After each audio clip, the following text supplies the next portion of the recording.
On the morning of September 15th, 1851, at Whitfield Plantation in Chatham County, just outside Savannah, Georgia, 20 white overseers lay dead under circumstances that defied explanation. Some were found hanging in their own homes, others stabbed by colleagues they had trusted for years, 3 drowned in the Savannah River with their hands bound, and 5 burned alive in a fire that consumed the tool warehouse. Not a single enslaved person had raised a hand in violence. Yet everyone knew the truth. A man named Cato, the silent coachman who transported secrets between plantations, had planted lies so precise, so perfectly calibrated to each man's weakness, that he turned allies into murderers. For 8 months, he whispered in the ear of every overseer, feeding paranoia, jealousy, greed, and hatred until they destroyed each other while he watched from the shadows with a cold smile. This is the story of the most intelligent and sinister revenge ever recorded in the American slave-holding South. But it all began 8 months before, when Cato still believed in mercy. Whitfield Plantation sprawled across 2,300 acres of prime Georgia lowcountry, its fields thick with Sea Island cotton that fetched premium prices in the markets of Charleston and Savannah. The main house, a magnificent 3-story Greek Revival mansion with towering white columns, sat on a gentle rise overlooking the Savannah River. Behind it stretched the world of labor and suffering, 300 enslaved men, women and children who worked from dawn until well past dusk, their lives measured in bales of cotton and the crack of the whip. The year 1851 marked the height of King Cotton's reign, when Georgia alone produced over 500,000 bales annually, and fortunes were made on the backs of those who had no choice but to build them. The political climate was tense. The Compromise of 1850 had temporarily quieted the fierce debates over slavery's expansion, but tensions simmered beneath the surface. The Fugitive Slave Act, passed just months before, had emboldened slave catchers and terrified free blacks throughout the nation. In Georgia, the state legislature had recently passed even harsher laws restricting the movement of enslaved people, prohibiting their assembly without white supervision, and mandating severe punishments for any act of resistance.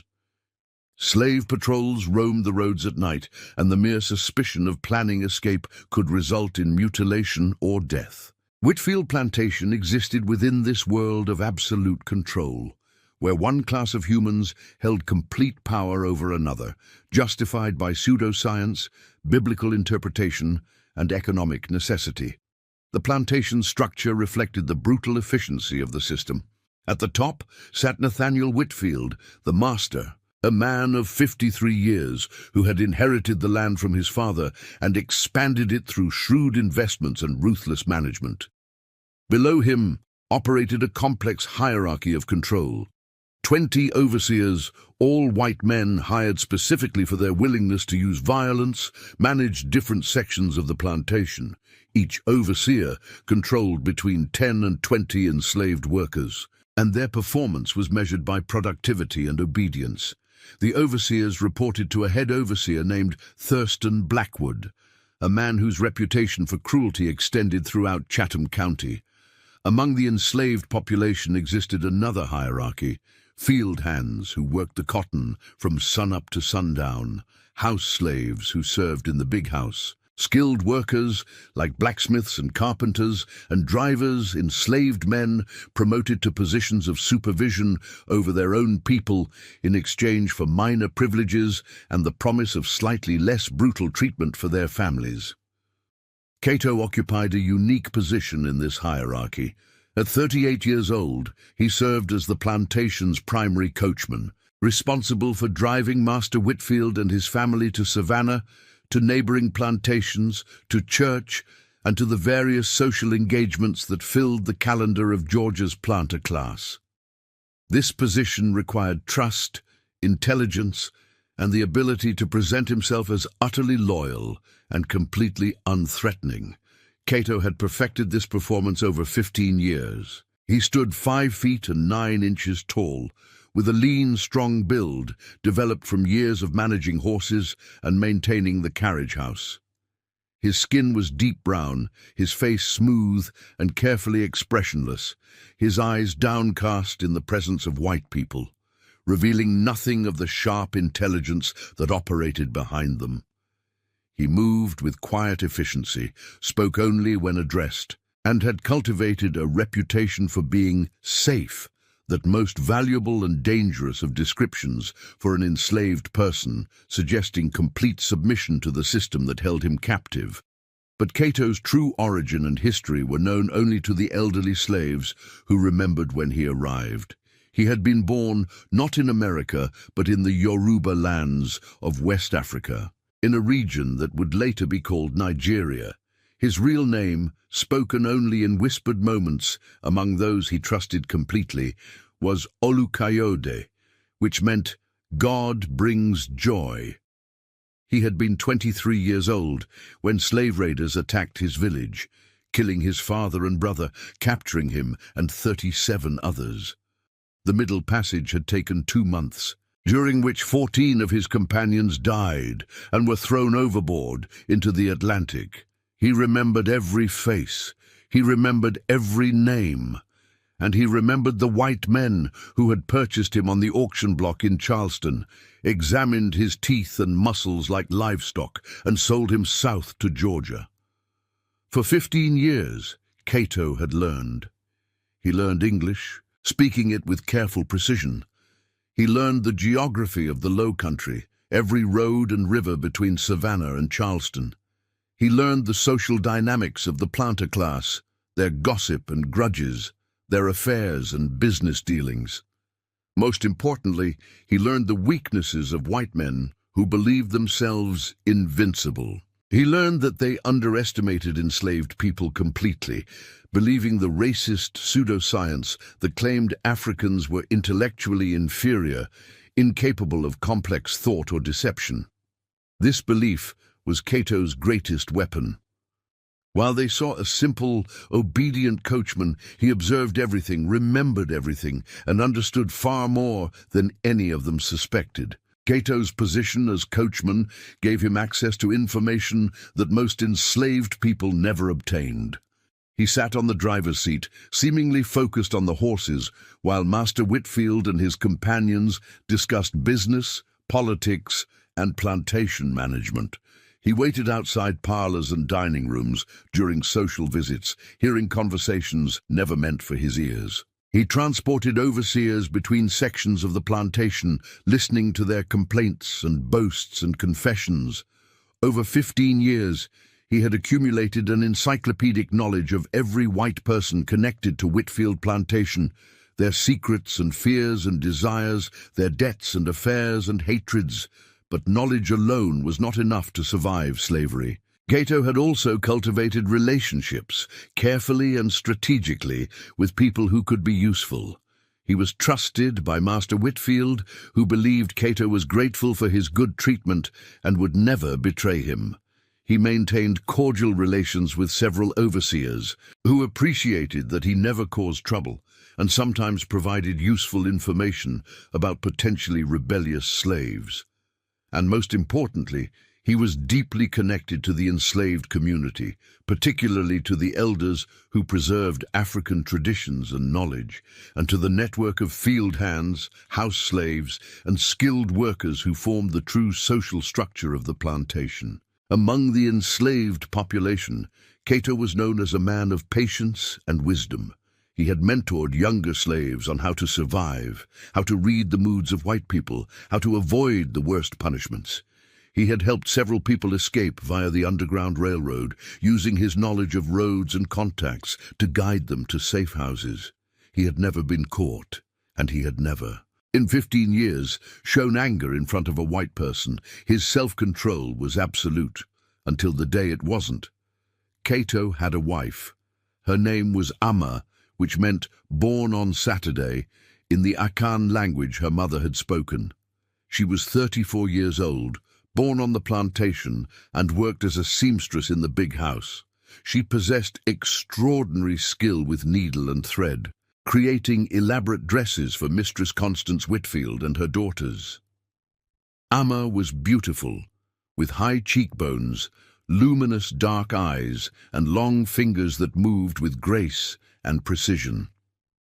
She and Cato had been married for 11 years, their union blessed in secret by an elderly slave who preserved the old rituals, and then again in a ceremony supervised by the white overseer. As required by plantation law, they had 3 children. The eldest, a daughter named Abeni, was 9 years old, already working in the big house as a servant to the Whitfield daughters. Her childhood stolen, as all enslaved children's childhoods were stolen. Their son, Kofi, was 7, small for his age but bright and curious, assigned to work in the stables where Cato could watch over him. The youngest, another daughter they had named Grace in a moment of desperate hope, was 4 years old, still young enough to play in the quarters under the supervision of the elderly women, too old for field work. Cato loved his family with an intensity that terrified him, because love in slavery was a vulnerability that could be weaponized at any moment. Enslaved families existed at the whim of their owners. Children could be sold away from parents, husbands separated from wives, families destroyed with a single transaction.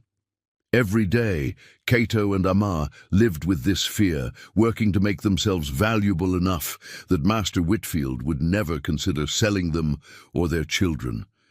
It was a delicate balance, being valuable enough to be kept, but not so valuable that other plantation owners might make attractive offers for their purchase. The overseers at Whitfield Plantation were a collection of men unified by their willingness to brutalize other human beings for wages. Each was paid $30 a month, plus room and board, to maintain productivity and discipline through violence and fear.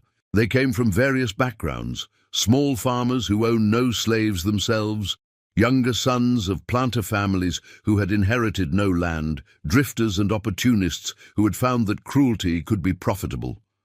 Not all of them enjoyed the violence. Some viewed it as simply a job, a way to earn money in a South where employment options were limited for white men without capital or connections. But others reveled in the power, taking sadistic pleasure in the suffering they inflicted. At the top of this hierarchy stood Thurston Blackwood, the head overseer.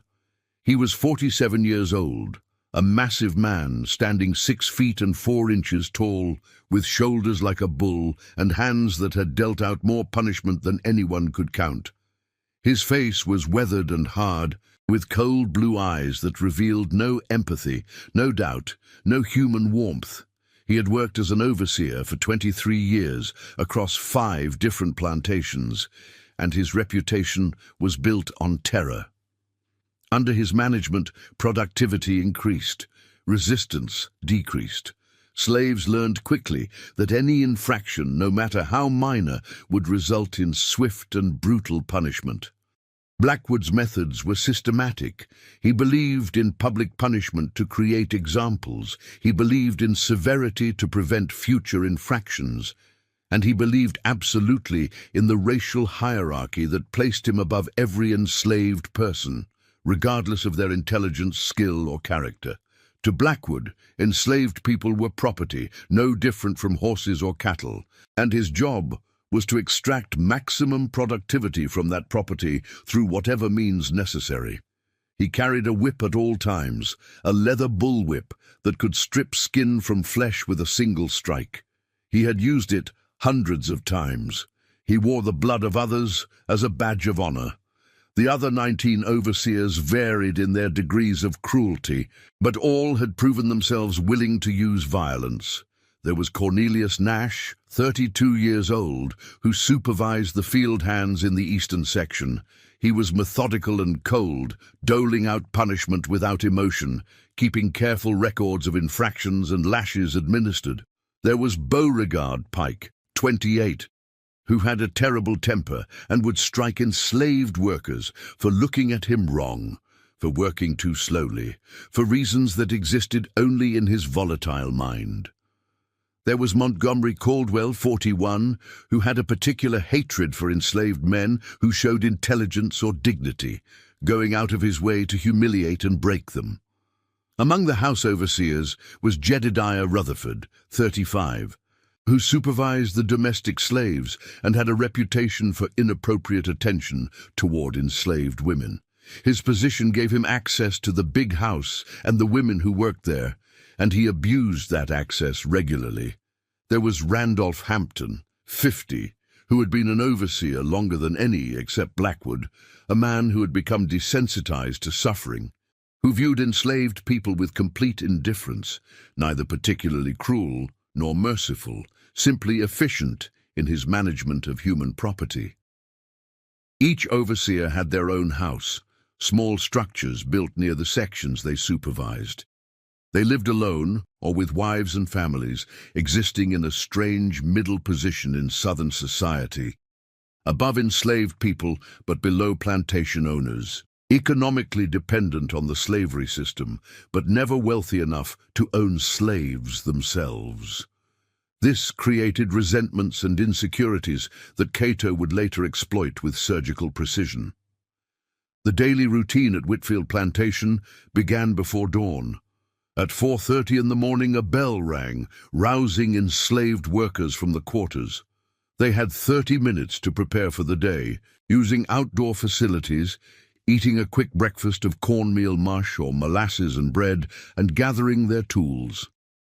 By 5 o'clock, they were in the fields or at their assigned tasks. Field hands worked until noon, when they were given 30 minutes to eat and rest, then resumed work until dark, often 7 or 8 o'clock in the summer months. Sunday was theoretically a day of rest, but enslaved people used this time to tend their own small garden plots, mend clothing, and perform the maintenance tasks that sustained their lives. For Cato, the routine was different. He woke at 4 o'clock to prepare the horses and carriage in case Master Whitfield needed transportation. He maintained the carriage house, keeping it immaculate, the carriages polished, the horses healthy and well-trained. He drove Master Whitfield to Savannah twice a week, a journey of 12 miles that took approximately 2 hours. He drove Mistress Whitfield and her daughters to social calls, to church on Sundays, to neighboring plantations for visits. These journeys were Cato's education in the vulnerabilities of the white world. In the quarters at night, Cato and Amma would hold their children close, teaching them in whispers the things that might keep them alive. They taught them to be invisible around white people, to never show anger or defiance, to work hard enough to avoid punishment, but not so hard as to be worked to death. They taught them the spirituals, those songs that carried double meanings, codes for resistance and hope. Wade in the Water spoke of baptism, but also told fleeing slaves to travel through rivers to confuse the bloodhounds. Follow the Drinking Gourd seemed religious, but actually gave directions north, following the Big Dipper constellation toward freedom.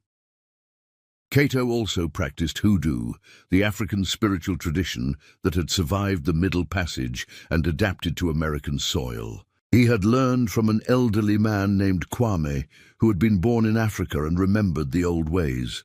Hoodoo was not simply superstition, as white people believed, but a complex system of botanical knowledge, psychology, and ritual that provided enslaved people with a sense of agency in a world designed to deny them any control. Cato knew which roots could heal and which could poison. He knew rituals for protection, for justice, for vengeance. He kept these practices hidden, knowing that white people feared and punished any African spiritual tradition, viewing them as threats to the Christian order they used to justify slavery. There were small joys in Cato's life, moments that made survival possible. Sunday afternoons when the family could be together, Kofi playing with a wooden horse Cato had carved, Abeni teaching Grace a hand-clapping game, Shema humming while she mended their clothes. The taste of vegetables from their small garden plot, cultivated in the few hours of free time they had. The sound of spirituals rising from the quarters on Sunday evenings, voices joining in harmony, carrying sorrow and hope in equal measure. The stories told by the elders, preserving African history and wisdom, ensuring that despite everything, their culture survived. These moments were small lights in an existence defined by brutality and oppression. Cato had seen horrors beyond counting during his 15 years at Whitfield Plantation. He had seen a man whipped 200 times for attempting to run away, his back reduced to raw meat, salt rubbed into the wounds as additional punishment. He had seen a woman's children sold away from her, one by one, over 3 years, until she became a ghost of herself, her mind broken by grief. He had seen a teenager, no more than 16, hanged from a tree for striking an overseer who had been beating his mother. He had seen families separated at auction, husbands and wives screaming as they were dragged in different directions, knowing they would never see each other again. He had seen a man locked in the hotbox, a metal container placed in the sun, for 2 days, emerging delirious and permanently damaged. He had seen an elderly woman's fingers cut off one by one as punishment for theft of food she had taken to feed her grandchildren. He had seen babies born into slavery, their lives condemned before they took their first breath, and through all of this, Cato had maintained his mask of obedience. He had swallowed his rage, buried his grief, performed perfect submission. He had done this because he had a family to protect, because open resistance meant death, because he had learned that the best revenge was survival itself. He had counseled younger slaves who wanted to fight, telling them to wait, to be patient, to live long enough to see freedom. He had believed, despite everything, that there might be a path forward that did not require him to become what the slaveholders feared most, an enslaved person willing to kill for liberation. But every person has a breaking point. Every human being subjected to inhumane conditions will eventually reach the moment when survival is no longer enough, when the cost of continued submission becomes greater than the cost of resistance. For Cato, that moment came on a Sunday evening in January of 1851, when the winter cold had settled over Georgia and the cotton fields lay dormant, waiting for spring planting. If you're feeling the weight of this history right now, you should. These horrors happened on American soil, in a nation that proclaimed liberty while holding 4 million people in bondage.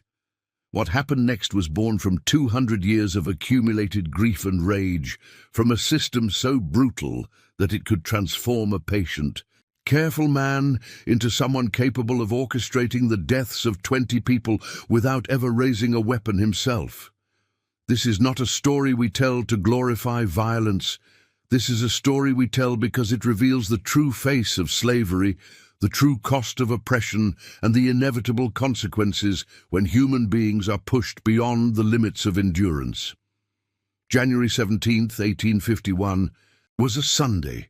The day had been cold but clear, with pale winter sunlight filtering through the bare branches of the live oaks that lined the road to the plantation chapel.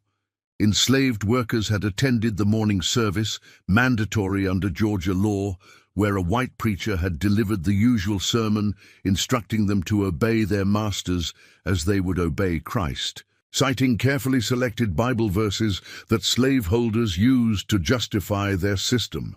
"Slaves, obey your earthly masters with fear and trembling," the preacher had intoned, "in singleness of heart, as you obey Christ." The enslaved congregation had sat in silence, faces carefully blank, while some of them hummed spirituals under their breath that told a very different story about liberation and justice. After the service, the afternoon had been theirs. Cato had spent it with his family, a rare gift of time together. They had eaten a simple meal of cornbread and collard greens from their garden, supplemented with a small piece of salt pork. Kofi had shown his father a bird's nest he had found, careful not to disturb the eggs inside. Abeni had practiced her letters, which Cato had been teaching her in secret, despite laws that prohibited enslaved people from learning to read. Amma had worked on a dress she was making for Grace, using scraps of fabric saved over months. These moments were precious, islands of normalcy in an ocean of oppression.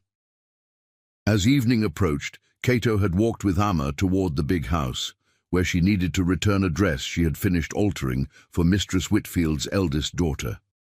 It was approximately 6 o'clock, the sun setting behind the pine trees, painting the sky in shades of orange and purple. They walked hand in hand, a small gesture of intimacy, speaking quietly about their hopes for the children, about the spring planting that would begin soon, about nothing and everything, the conversation of two people who loved each other and knew that every moment together was borrowed time. They were approaching the big house when they heard shouting. Cato's body tensed immediately, recognizing the voice of Jedediah Rutherford, one of the house overseers. The man's voice was slurred, thick with whiskey, coming from behind the big house near the laundry building. Cato and Amma exchanged glances.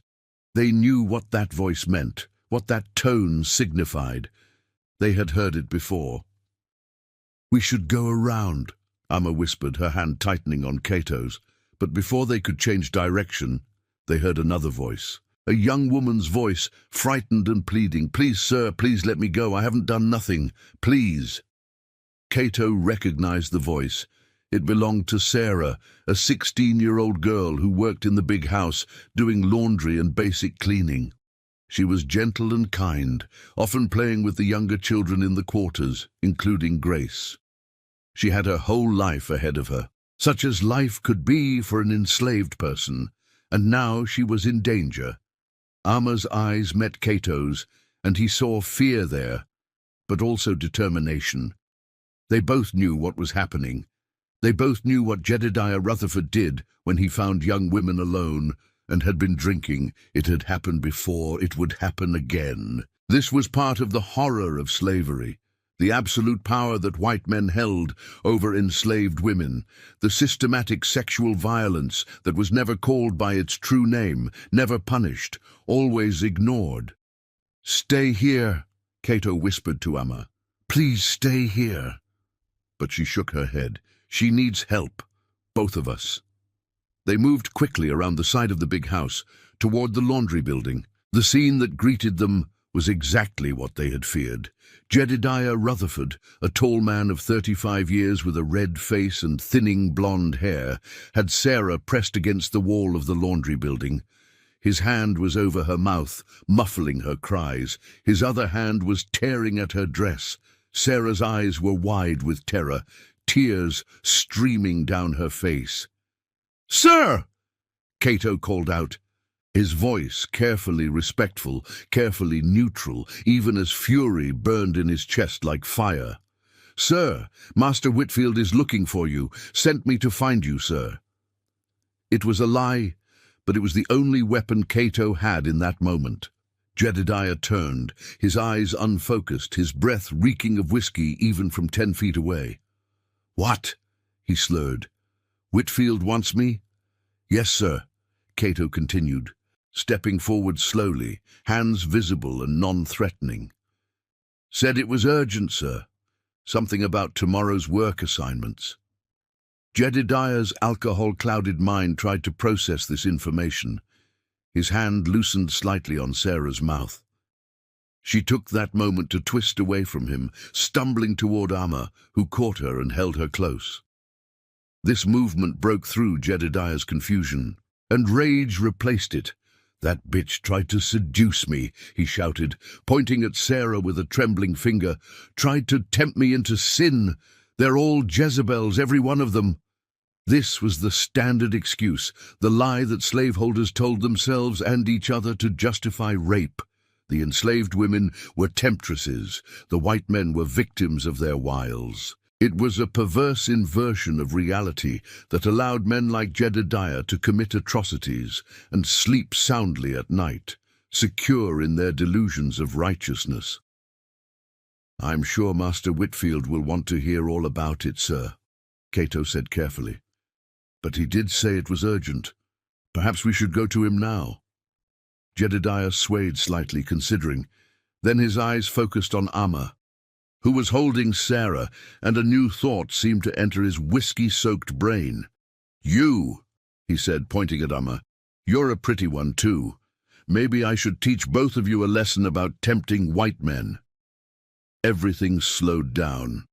Cato could hear his own heartbeat pounding in his ears. He could see Amma's fear, Sarah's terror, Jedediah's predatory intent.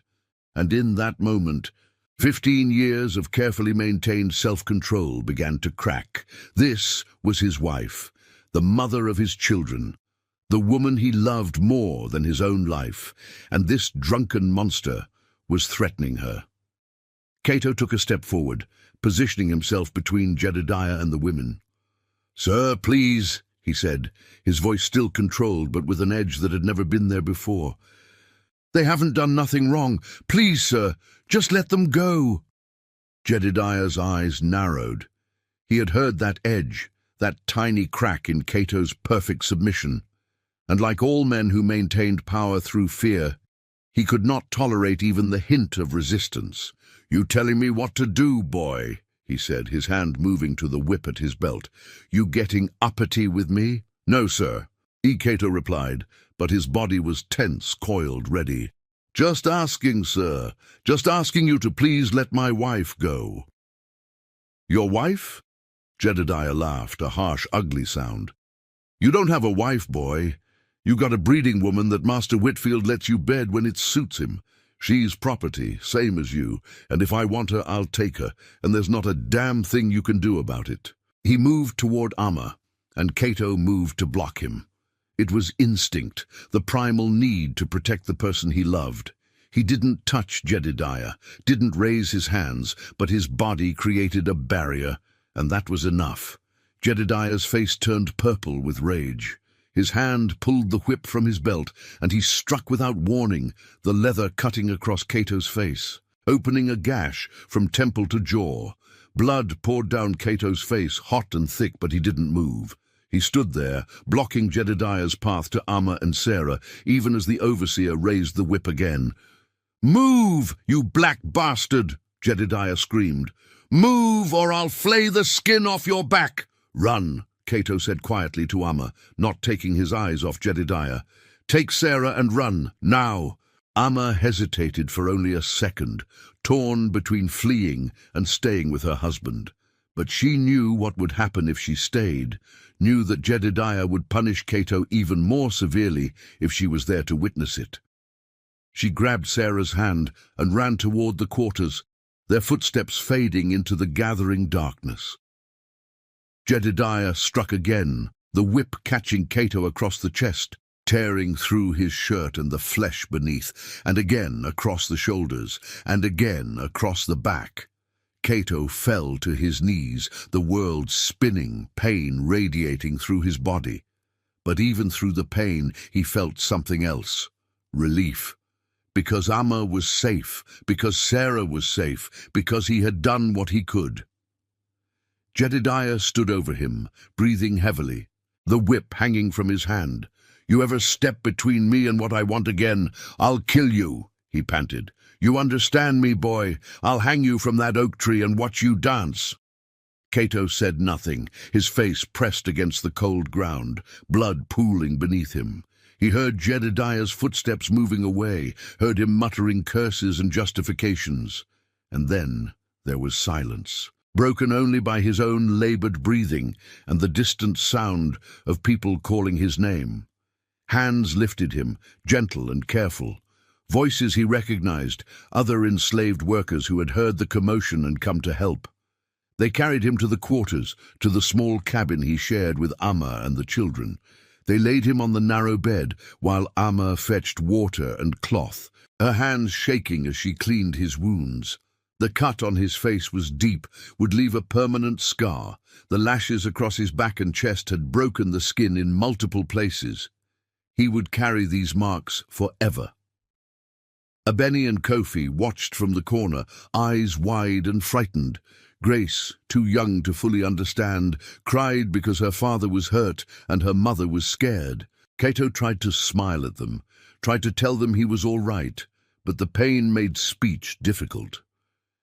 That night, after the children had finally fallen asleep, and Amma had done everything she could to clean and bandage his wounds, she lay beside him in the darkness, her head on his chest, listening to his heartbeat. "Thank you," she whispered. Thank you for protecting us." Cato stared at the ceiling of the cabin, feeling each throb of pain from his wounds, feeling the rage that he had suppressed for 15 years, finally breaking through the dam he had built. He thought about Jedediah's words, "You don't have a wife. You got a breeding woman." He thought about how close Amma had come to being violated, how Sarah had been terrorized. He thought about his children growing up in this system, about Abeni, who would soon be old enough to face the same predators, about Kofi, who would be beaten down and broken until he learned to shuffle and bow. And Cato made a decision, a quiet, cold, irrevocable decision. He would not wait for freedom to come.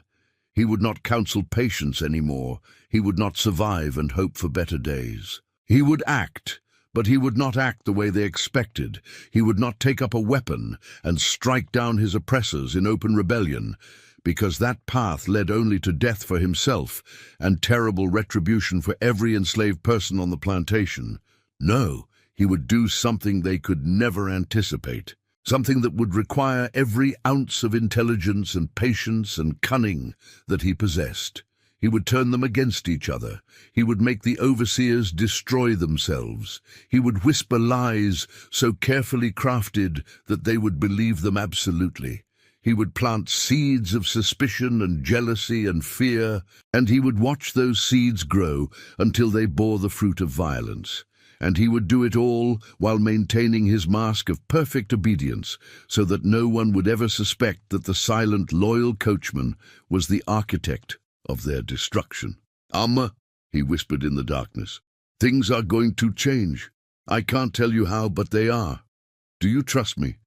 She was silent for a long moment, then lifted her head to look at him. Even in the darkness, he could see her eyes, intelligent and knowing. She understood, even without words, that something fundamental had shifted. "I trust you," she said finally. "Whatever you do, I trust you." Cato nodded, then spoke words that he had not spoken since he was captured in Africa. Words in Yoruba that his father had taught him, words that meant, "Justice will be served by my hand or the hands of fate." The next morning, Cato rose before dawn, his body screaming in protest from the wounds. He moved slowly but deliberately, preparing the carriage as always, feeding the horses as always, maintaining the routine that made him invisible and trustworthy. When Master Whitfield emerged from the big house at 7 o'clock, Cato was waiting, standing beside the carriage, his face carefully composed despite the angry red scar that ran from temple to jaw. Master Whitfield stopped when he saw the wound. "What happened to you, Cato?" he asked, his tone more curious than concerned. "Small accident, Master," Cato replied, his voice humble and apologetic. "My fault, Master. Wasn't paying attention where I was walking." This was the lie they both knew was a lie, but which preserved the system.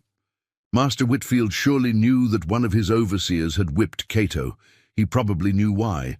But acknowledging it would require taking sides, would require actually disciplining a white overseer for brutalizing enslaved property, and that would undermine the entire power structure. So the lie was accepted, recorded, and forgotten. "Be more careful," Master Whitfield said, climbing into the carriage. "We're going to Savannah, the Pemberton plantation first, then to meet with my factor about next season's crop." "Yes, Master," Cato replied, climbing onto the driver's seat. The journey began. As the carriage rolled down the road towards Savannah, Master Whitfield sat inside, reading correspondence, oblivious to the fact that the man driving him had just declared war on his entire system of control. Cato guided the horses with practiced ease, his mind already working on the first steps of his plan.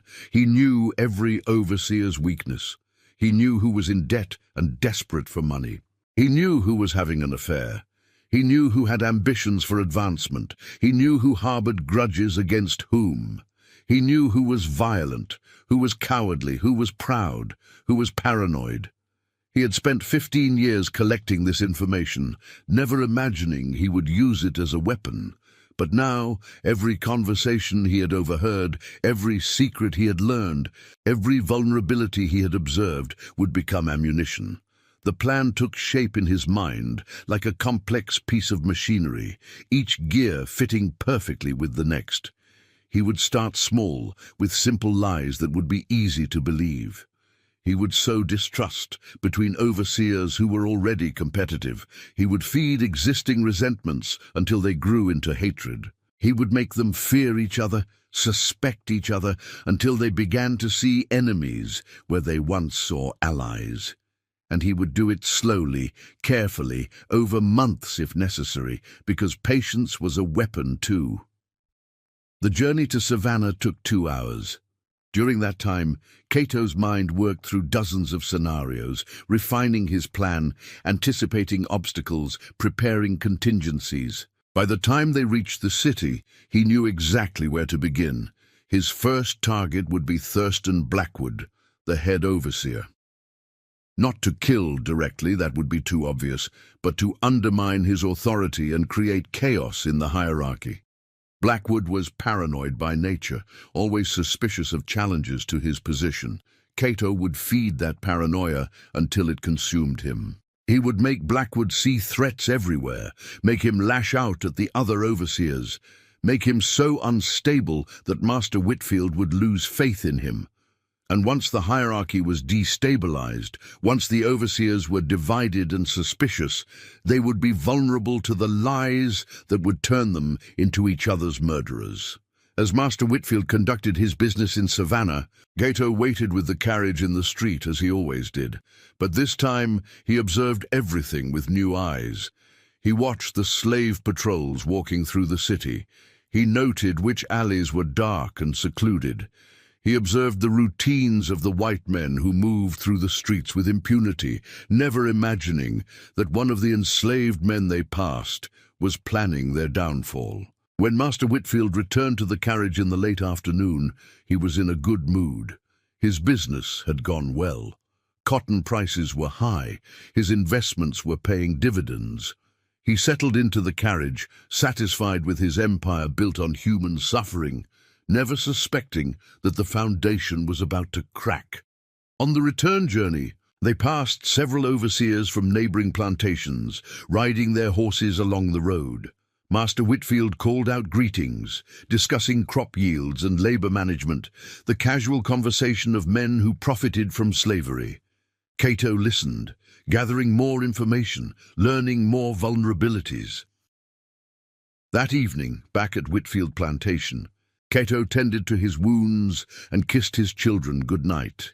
He held Amma close, feeling her heartbeat against his chest, drawing strength from her presence. Tomorrow, he would begin. Tomorrow, the overseers of Whitfield Plantation would start their march toward destruction, and they would never know who had set them on that path. Are you ready for what comes next? Because what Cato did over the following months required a kind of intelligence and ruthlessness that most people can't imagine. He became something new, not a victim waiting for freedom, but an agent of justice operating from within the system.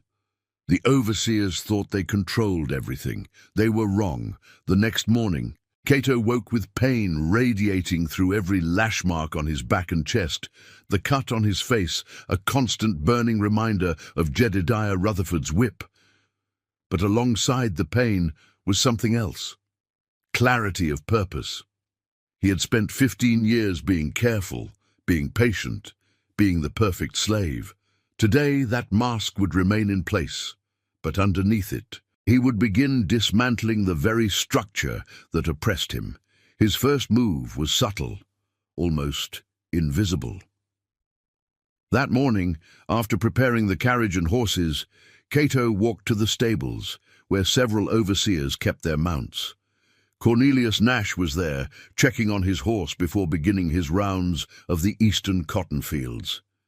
Nash was methodical, careful with details, the kind of man who kept meticulous records and noticed discrepancies.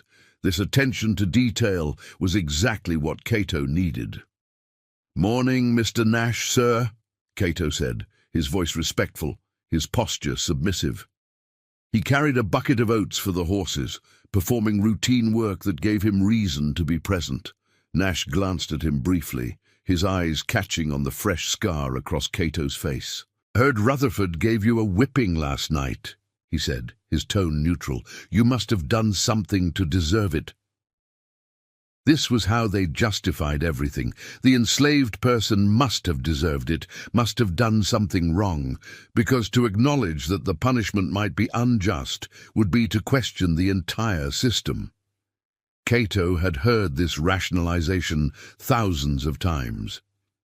"Yes, sir," Cato replied, lowering his eyes. "I was clumsy, sir, got in his way."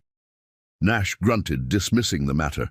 He began saddling his horse, and Cato continued distributing oats to the other animals, moving slowly to remain in earshot. "Mr. Nash, sir," Cato said after a moment, his voice hesitant, as if debating whether to speak at all. "May I ask you something, sir?" Nash glanced at him with mild irritation. "What?" "It's probably nothing, sir," Cato said, maintaining his uncertain tone. "But when I was cleaning the carriage house yesterday evening before Mr. Rutherford found me, I saw Mr. Blackwood talking with Master Whitfield on the porch, and I heard Master say something about inaccuracies in the cotton counts and investigating the matter thoroughly. This was a lie, carefully constructed. Cato had been nowhere near Master Whitfield and Blackwood yesterday evening, but Nash didn't know that, and more importantly, the lie touched on something that was true. There had been slight discrepancies in the cotton tallies over the past several weeks. Nothing major, nothing that had raised serious concerns yet, but enough that a man like Nash, who prided himself on accuracy, would have noticed. Nash's hand paused on the saddle. "Inaccuracies," he said. "What kind of inaccuracies?" "I don't know, sir," Cato replied, his voice carefully ignorant. "I don't understand such things, sir. I just heard Master say something about numbers not matching up, and Mr. Blackwood getting defensive about it. Master seemed upset, sir." The seed was planted. Nash's mind was already working, already wondering if Blackwood was manipulating cotton counts, perhaps skimming from the totals to sell on the side. Such theft wasn't unheard of. Overseers sometimes supplemented their income by stealing from plantation stores and selling goods in Savannah. If Nash believed Blackwood was doing this, and worse, if he believed Master Whitfield was investigating it, Nash would watch Blackwood carefully, looking for evidence. He would become suspicious of every action, every decision Blackwood made. "I'm sure I misunderstood, sir," Cato continued, backing away slightly. "Like I said, I don't understand such things. Just thought you should know what I heard, sir, in case it's important." Nash nodded slowly, his mind clearly elsewhere. "Get back to work," he said absently. "Yes, sir," Cato replied, leaving the stable. The first lie had been delivered. Over the next week, Cato planted similar seeds with 3 other overseers, each lie slightly different, but all pointing toward the same conclusion. Thurston Blackwood was being investigated by Master Whitfield for some kind of misconduct, and when the investigation concluded, someone would need to replace him as head overseer. The promotion would come with a raise in salary, increased authority, and the prestige of managing the entire plantation's labor force. To Beauregard Pike, Cato mentioned overhearing Master Whitfield tell his wife that Blackwood has become unreliable, and that a younger man with fresh ideas might be needed. Pike was ambitious and hot-tempered, already resentful that Blackwood often criticized his harsh treatment of the field hands. The suggestion that Master Whitfield was considering replacing Blackwood with someone younger, Pike was only 28, fed directly into his fantasies of advancement. To Montgomery Caldwell, Cato casually mentioned seeing Blackwood meeting with a cotton factor from a rival plantation, implying possible disloyalty or plans to seek employment elsewhere. Caldwell was intensely loyal to Master Whitfield and viewed any suggestion of divided loyalty as betrayal. The idea that Blackwood might be negotiating with competitors would enrage him. To Jedediah Rutherford, the overseer who had whipped Cato, Cato delivered a different kind of lie, one that required exceptional self-control to speak without revealing his hatred. While driving Rutherford to inspect some repair work on the slave quarters, Cato mentioned, in his usual deferential manner, that he had overheard Blackwood telling another overseer that Rutherford is a drunken liability who's going to cause Master Whitfield legal problems with his treatment of the house slaves. This lie touched on Rutherford's deepest insecurity. He knew his drinking was excessive. He knew his behavior toward enslaved women was predatory, and he feared always that Master Whitfield would eventually decide he was more trouble than he was worth. The suggestion that Blackwood was actively working to have him dismissed would make Rutherford paranoid and defensive. Each lie was calibrated precisely to the individual's psychology. Each lie was plausible enough to be believed, and each lie created a separate conflict between an overseer and Blackwood, fracturing the unity of the management structure. But Cato didn't stop there. He began spreading lies that pitted the overseers against each other as well. To Cornelius Nash, who now suspected Blackwood of theft, Cato mentioned seeing Beauregard Pike leaving Blackwood's house late at night, carrying a sack that looked heavy. The implication was clear. Perhaps Pike and Blackwood were working together, skimming cotton and splitting the profits. Nash's suspicion of Blackwood would now extend to Pike as well. To Beauregard Pike, who dreamed of becoming head overseer, Cato suggested that Cornelius Nash was undermining him by reporting his harsh treatment methods to Master Whitfield, portraying Pike as too violent and unstable for promotion.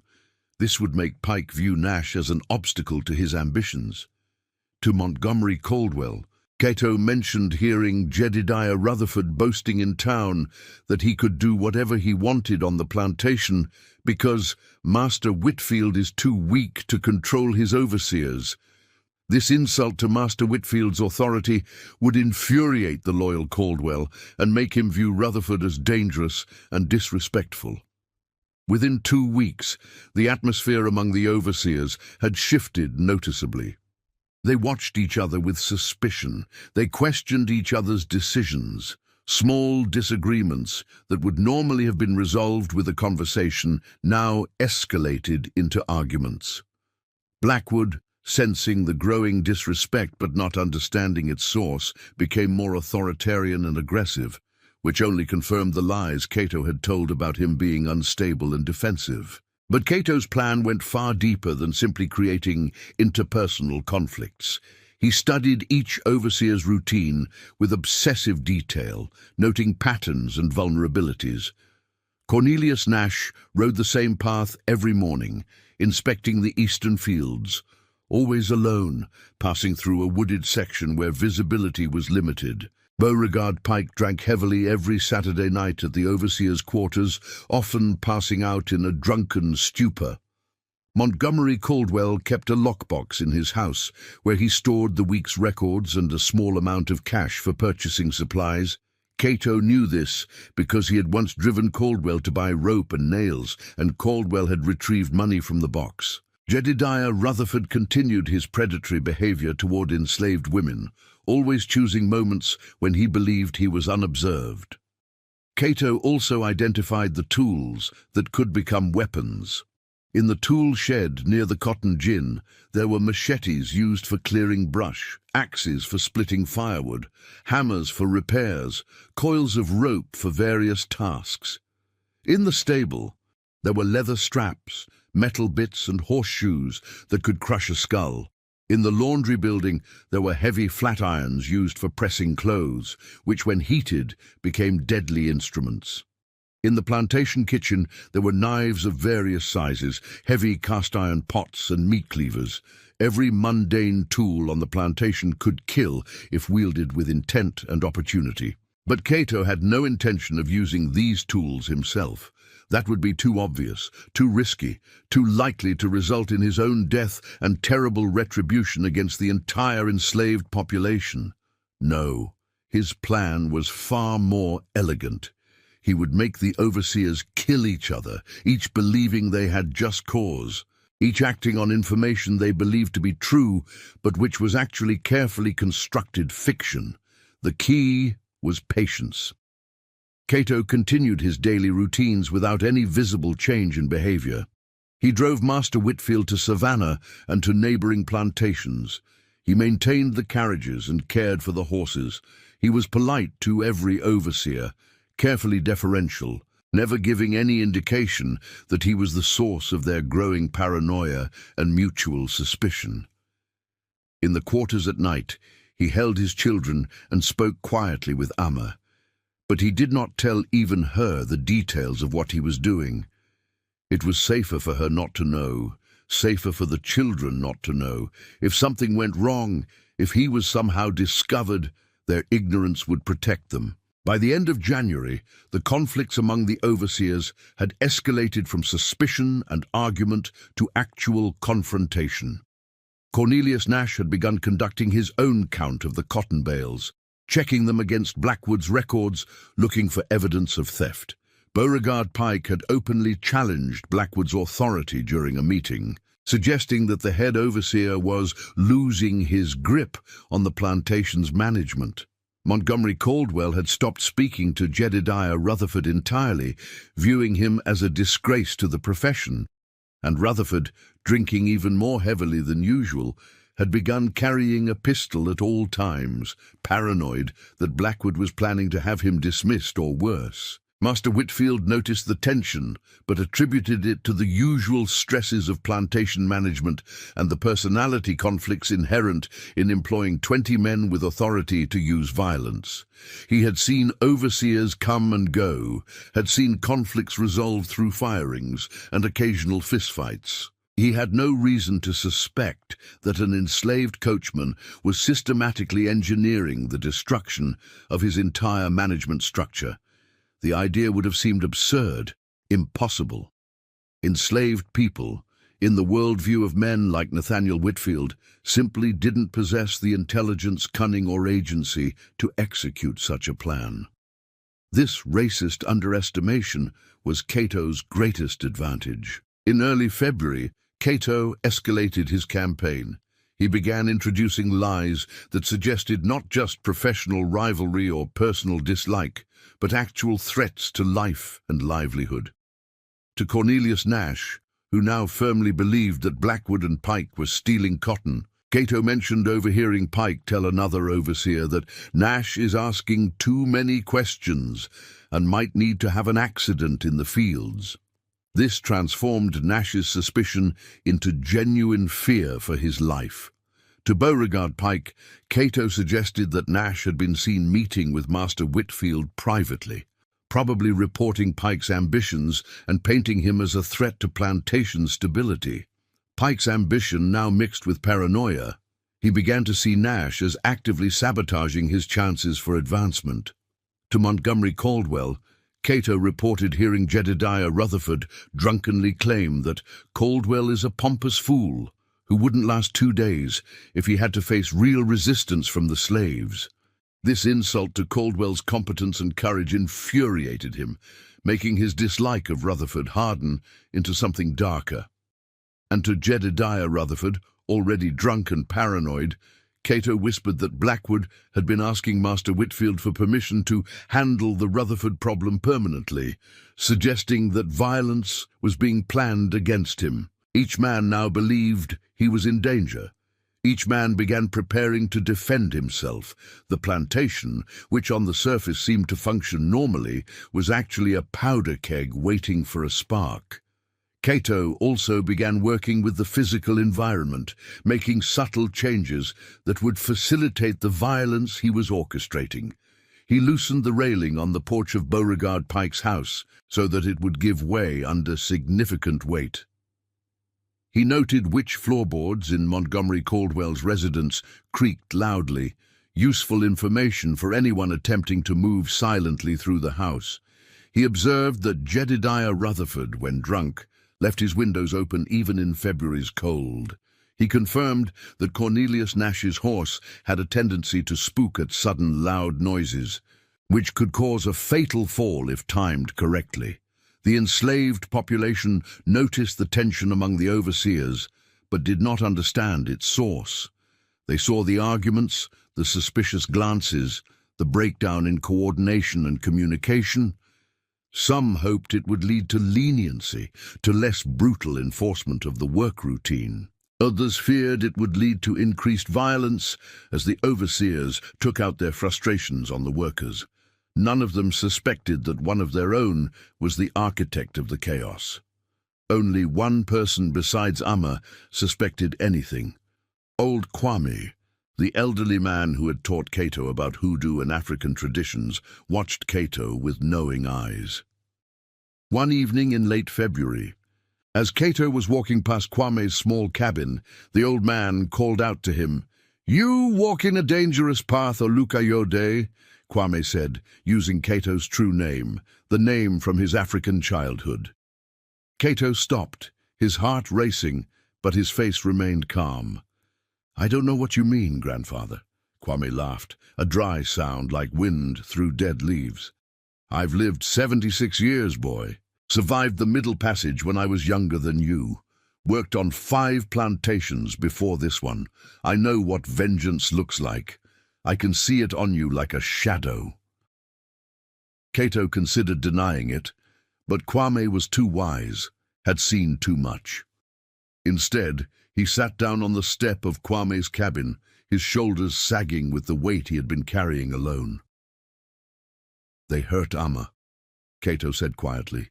"They tried to hurt Sarah. They hurt all of us every day and call it righteous. I can't anymore, grandfather. I can't just survive and hope. I have to act." Kwame nodded slowly. "And what you doing? You not taking up a weapon directly. I would have seen signs of that. You doing something else, something clever." Cato hesitated, then made a decision. He told Kwame everything.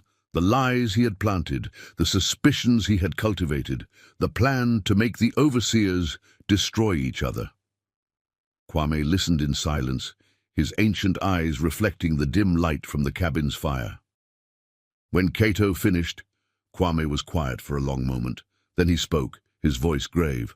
"This is powerful conjure you working, boy. Not with roots and herbs, but with words and minds. Dangerous, very dangerous. If they discover you, they won't just kill you. They'll make an example that will terrify every enslaved person in Georgia." "I know," Cato replied, "but I can't stop now. I've started something that has to finish." Kwame reached out and placed his gnarled hand on Cato's shoulder. "Then finish it," he said. "Finish it completely. Don't leave any of them alive to hunt you down, and when it's done, you run. You take Amma and your children, and you run north, as far and as fast as you can. You hear me?" "Yes, grandfather. And Olukayode?" Kwame's eyes were fierce despite his age. "Remember who you are. Remember our ancestors who fought against slavery in Africa, who fought on the slave ships, who fought on these plantations. You not doing this just for yourself. You doing it for all of us, for everyone who ever been chained and whipped and sold. Make it count." Cato felt tears burning in his eyes. The first tears he had allowed himself since he was captured so many years ago. "I will," he whispered. "I promise, grandfather. I will make it count." That conversation strengthened Cato's resolve. He was no longer acting alone, in secret, without acknowledgement. Kwame knew, Kwame understood, Kwame approved, and that approval, from a man who embodied the wisdom and resistance of their people, gave Cato the strength to continue. In early March, as the weather began to warm and preparations began for spring planting, Cato initiated the final phase of his plan.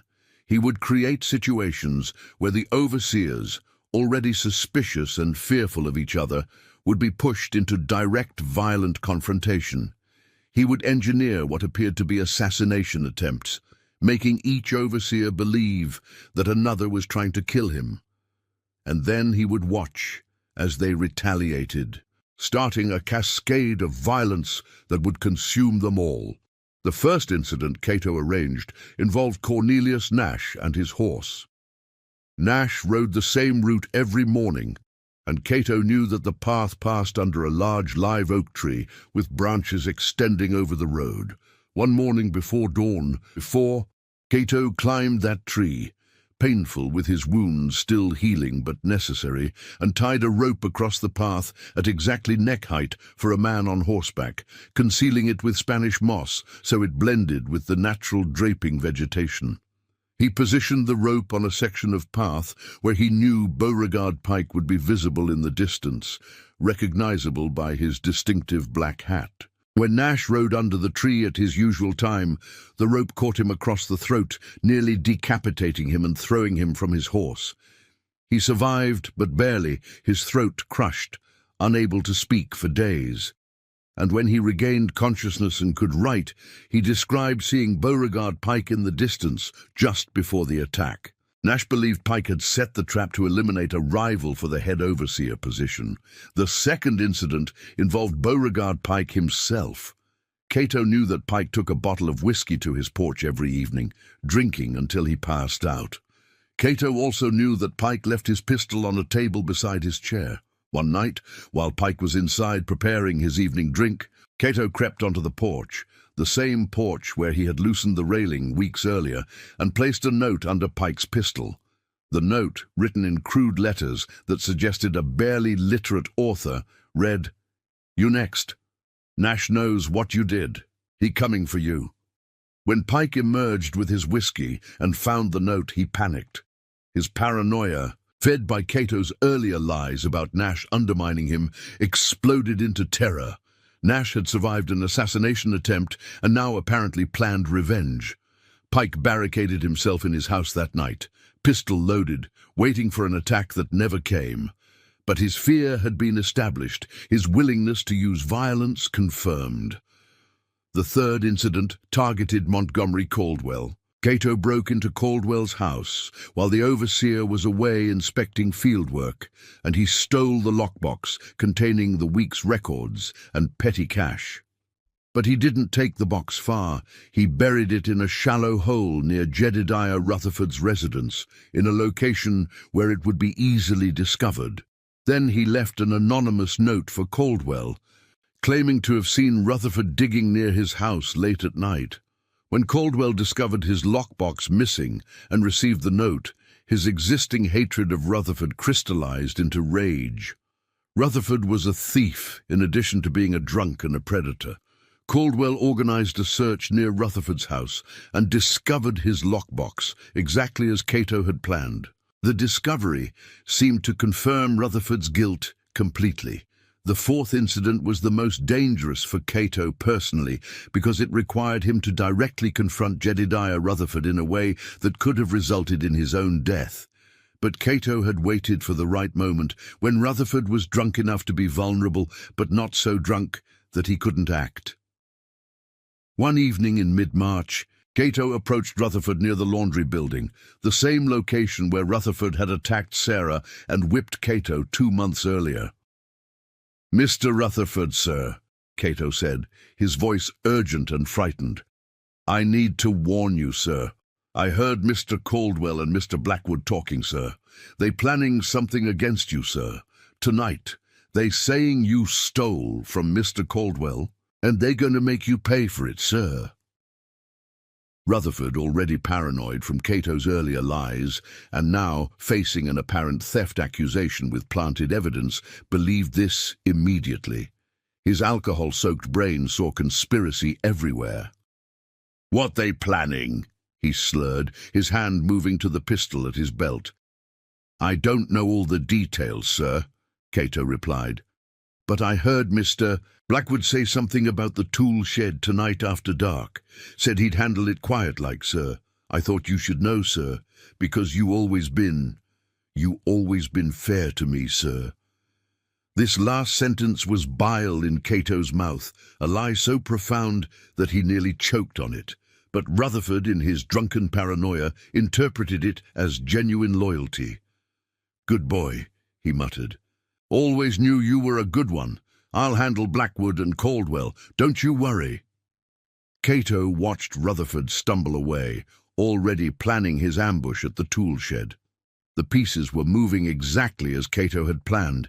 He had created a situation where Rutherford believed Blackwood and Caldwell were planning to attack him, where Caldwell believed Rutherford had stolen from him, where Nash believed Pike had tried to kill him, and where Pike believed Nash was planning revenge.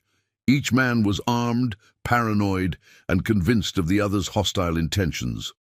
All that remained was to set the timing so that multiple confrontations would happen simultaneously, creating chaos that would prevent anyone from understanding what was truly occurring until it was too late. Cato spent the next week carefully manipulating information, suggesting specific times and locations for imagined meetings and ambushes, ensuring that the overseers would encounter each other under circumstances that would seem to confirm their worst suspicions. He also prepared escape routes for his family. He spoke with conductors on the Underground Railroad, using the network that he had helped others access, but had never used himself. He prepared supplies, food, water, warm clothing, hiding them in locations along the route north. He warned Amma that when the night came, when violence finally erupted, they would need to run immediately. There would be no time for second thoughts, no time for gathering possessions. They would take the children and flee, joining the thousands of other enslaved people who sought freedom in the north. "When?" Amma asked him one night in late March, as they lay together in their cabin, their children sleeping nearby. "Soon," Cato replied. "Very soon. When you hear the bell ringing in panic, when you hear shouting from the overseer's quarters, that's when we run. Grab the children and go straight to the oak tree by the river, the one where we had our first wedding ceremony. I'll meet you there. And if you don't come..." Amma's voice was steady, but he could hear the fear beneath it. "Then you go anyway," Cato said firmly. "You take a Benny, Kofi, and Grace, and you follow the drinking gourd north. You find the safe houses I told you about. You get our children to freedom. Promise me, Amma, promise me that no matter what happens to me, you'll save them." Amma was silent for a long moment, then she nodded. "I promise. But you come back to us, Olukayode. You hear me? You finish what you started, and you come back." The night of September 14th, 1851, was warm and humid, with clouds covering the moon and stars, creating a darkness so complete that even familiar paths became treacherous. This was exactly what Cato needed. He had spent the entire day planting final lies, giving each targeted overseer information about threats occurring that night, arranging the pieces so that multiple violent confrontations would happen within hours of each other. To Thurston Blackwood, Cato had reported that Cornelius Nash and Beauregard Pike were meeting at the Cotton Gin at 9 o'clock to discuss Blackwood's removal, with plans to present their case to Master Whitfield the next morning. This would draw Blackwood to the gin, armed and angry. To Cornelius Nash, still recovering from his throat injury but mobile enough to seek revenge, Cato had left a note claiming that Beauregard Pike would be at the Cotton Gin at 9 o'clock, alone and vulnerable, the perfect opportunity for Nash to strike first. To Beauregard Pike, Cato had suggested that Nash was planning to ambush him on his way home that evening, and that Pike should arm himself and take a different route through the plantation, a route that would lead him directly to the Cotton Gin. This meant that Blackwood, Nash, and Pike would all converge on the Cotton Gin at approximately the same time, each believing the others were threats, each prepared to use violence. 3 armed, paranoid men in pitch darkness, expecting ambush, would almost certainly result in at least one death, probably more. Meanwhile, Cato arranged for Montgomery Caldwell and Jedediah Rutherford to encounter each other at the tool shed. He told Caldwell that Rutherford had been seen returning to the tool shed, probably to retrieve more stolen goods, and suggested that Caldwell catch him in the act. He told Rutherford that Caldwell and several other overseers were planning to ambush him at his house, and suggested he hide at the tool shed with a clear view of his residence, waiting to see who approached. For the remaining 15 overseers, Cato planted various lies suggesting threats, arranging for them to be in specific locations at specific times, creating a web of paranoia and potential violence across the entire plantation. Some of these encounters might not result in death.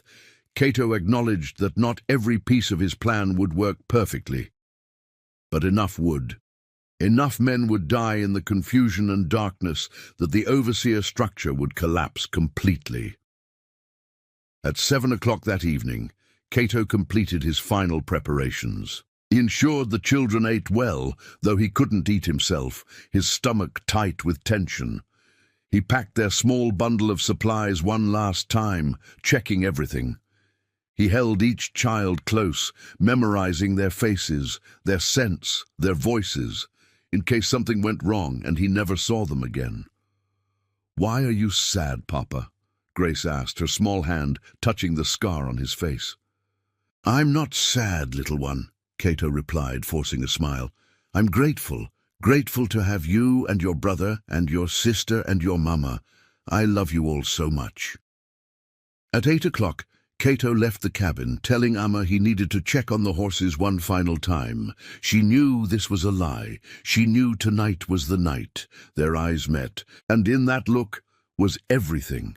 15 years of shared suffering, 11 years of marriage, 3 children, countless moments of joy stolen from a system designed to destroy them, and now, perhaps, the end of their captivity or the end of their lives.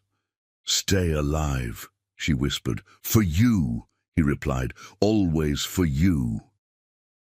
Cato moved through the plantation like a ghost, invisible in the darkness, his knowledge of every path and building allowing him to navigate without light. He visited each location where he had arranged confrontations, making final adjustments. At the Cotton Gin, he opened doors and windows, creating multiple entry points that would confuse the armed men gathering there. At the tool shed, he ensured the machetes and axes were easily accessible, weapons for men who came prepared to fight. At 8:45, Thurston Blackwood left his house, carrying a shotgun, heading toward the Cotton Gin to confront the supposed conspiracy against him. He was a large man, but he moved quietly. 15 years of experience teaching him how to approach potentially dangerous situations. At 8:50, Cornelius Nash emerged from his house, his throat still bandaged but healing, carrying a pistol and a rope. He had been fantasizing about this moment for weeks, imagining how he would make Beauregard Pike pay for the assassination attempt. He moved slowly, his injury still limiting his mobility, but his determination was absolute. At 8:55, Beauregard Pike set out from his residence, taking the alternate route Cato had suggested, carrying 2 pistols and a knife. He was young and strong and ambitious, and he had decided that if Nash wanted war, Pike would give it to him. He would shoot Nash, claim self-defense, and with that rival eliminated, his path to head overseer would be clear. At 9 o'clock, all 3 men reached the Cotton Gin within minutes of each other. The building was dark, massive, filled with machinery and cotton bales that created dozens of hiding places and blind corners. The darkness was so complete that none of them could see clearly, relying on sound and movement to navigate.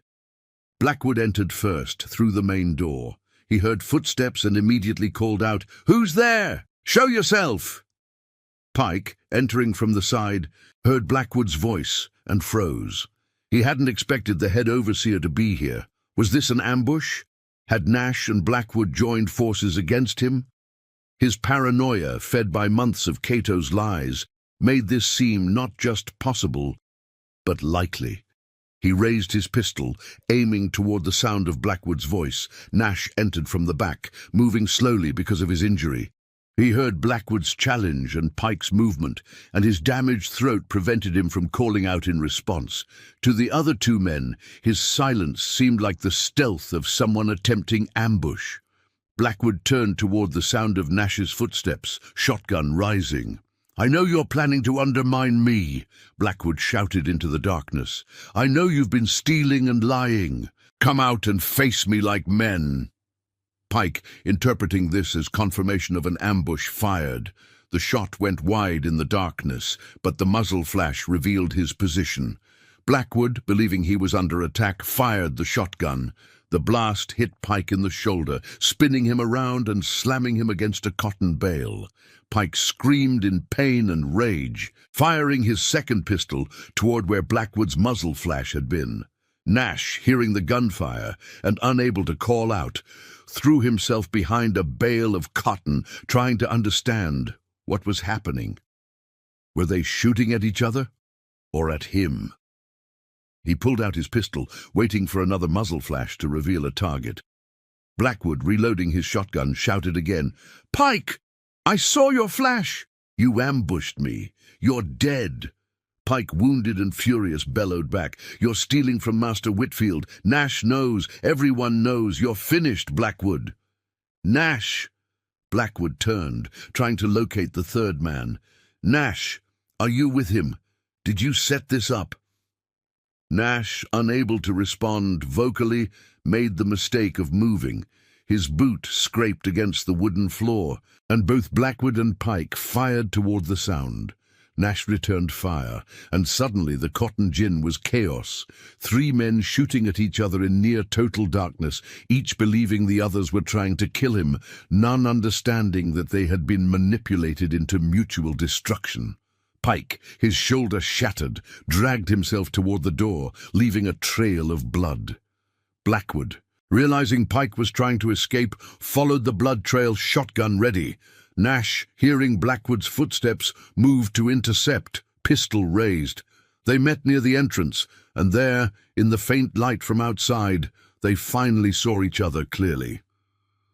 "You tried to hang me with that rope," Nash rasped, his damaged throat making speech difficult but not impossible. "You left that note threatening me." "I don't know what you're talking about," Blackwood replied, confused but still aggressive. "You and Pike have been plotting against me for months. Pike tried to kill me, not work with me," Nash shouted. "You're insane, Blackwood. You've lost your mind." Their argument was interrupted by Pike, who had managed to reload one pistol despite his wound. He appeared in the doorway, silhouetted against the night sky, and fired at Blackwood. The shot hit the head overseer in the stomach, doubling him over. Blackwood, with his last strength, raised the shotgun and fired, the blast catching Pike full in the chest, killing him instantly. Nash, seeing both men fall, stood frozen in shock. What had just happened? How had a confrontation between himself and Pike turned into a 3-way massacre? He stumbled toward Blackwood, who lay bleeding on the floor, gasping for air. "Who did this?"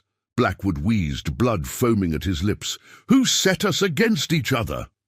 But before Nash could answer, before he could even begin to process the question, Blackwood died, his eyes going blank, his body going still. Pike was already dead, and Nash, looking at the carnage, at the bodies of 2 men who had been colleagues just months before, felt the first stirrings of understanding. Someone had manipulated them. Someone had lied to each of them, feeding paranoia and suspicion until they destroyed each other. But Nash's revelation came too late. As he staggered out of the cotton gin, trying to make sense of what had happened, he ran directly into Montgomery Caldwell and Jedediah Rutherford, who were locked in their own violent confrontation nearby. Caldwell had found Rutherford at the tool shed, exactly as Cato had predicted, and had immediately accused him of theft. Rutherford, drunk and paranoid, had denied it and accused Caldwell of being part of a conspiracy with Blackwood. Their argument had escalated quickly, voices rising, hands moving toward weapons. When they heard the gunfire from the cotton gin, both men had drawn pistols and moved toward the sound, each believing reinforcements were arriving for the other. Nash, stumbling into their confrontation, was immediately misidentified as a threat by both men. Caldwell, seeing Nash covered in blood, assumed he was wounded and dangerous. Rutherford, in his drunken paranoia, believed Nash was part of the conspiracy against him. Both men fired, and Nash, already weakened from his earlier injury and the shock of killing his colleagues, fell dead before he could explain or defend himself. Caldwell and Rutherford stood there, guns smoking, staring at Nash's body. Then they looked at each other, and something ugly passed between them. They had both just killed a man, both witnessed the deaths at the Cotton Gin. Fear and adrenaline and months of accumulated hatred converged in that moment. "You got me into this," Rutherford screamed, his voice breaking. "You accuse me of theft. Got everyone suspicious, and now look what's happened. 3 men dead. We'll hang for this." "You did steal from me," Caldwell shouted back. "The evidence was right there, buried by your house. Don't try to blame me for your crimes." "That lockbox was planted," Rutherford replied, a sudden clarity breaking through his drunkenness. "Someone set me up. Someone set all of us up. Don't you see? Someone wanted this to happen." But Caldwell, too enraged to listen to reason, raised his pistol again. Rutherford, seeing his intent, drew his own weapon faster. They fired simultaneously, at point-blank range, both shots lethal. Caldwell took a bullet to the head and died instantly. Rutherford, shot through the heart, lived long enough to fall to his knees, long enough to see the body surrounding him, long enough to understand that he had been part of something larger and more terrible than he could comprehend. Then he too died, adding his body to the growing pile of corpses. Cato watched from the shadows near the tool shed, his expression unreadable. 5 men dead so far: Blackwood, Pike, Nash, Caldwell, and Rutherford. The most brutal and powerful of the overseers, eliminated not by slave rebellion, but by their own hands. Their own paranoia and violence turned inward. But Cato's work was not finished. He had arranged confrontations across the entire plantation, involving all 20 overseers. The night's violence had only begun. At the overseer quarters on the western edge of the plantation, 3 more overseers, Randolph Hampton, Cornelius Pemberton, and Isaac Beaumont, had gathered after hearing the gunfire, trying to understand what was happening. Cato had anticipated this, had planted information suggesting that if violence broke out, the safest place would be the western quarters, where they could defend each other. But he had also planted different information with other overseers, suggesting that anyone gathering at the western quarters was probably part of the conspiracy that was tearing apart the plantation's management. When 4 more overseers, Jacob Mercer, Samuel Thornton, William Ashford, and Thomas Rutledge, arrived at the western quarters, armed and frightened, the first group interpreted their arrival as an attack. Hampton fired first, hitting Mercer in the leg. Mercer returned fire, killing Pemberton. Suddenly, 7 men were shooting at each other in the darkness, unable to distinguish friend from foe, unable to communicate over the noise and chaos, each believing he was defending himself against murderous conspiracy.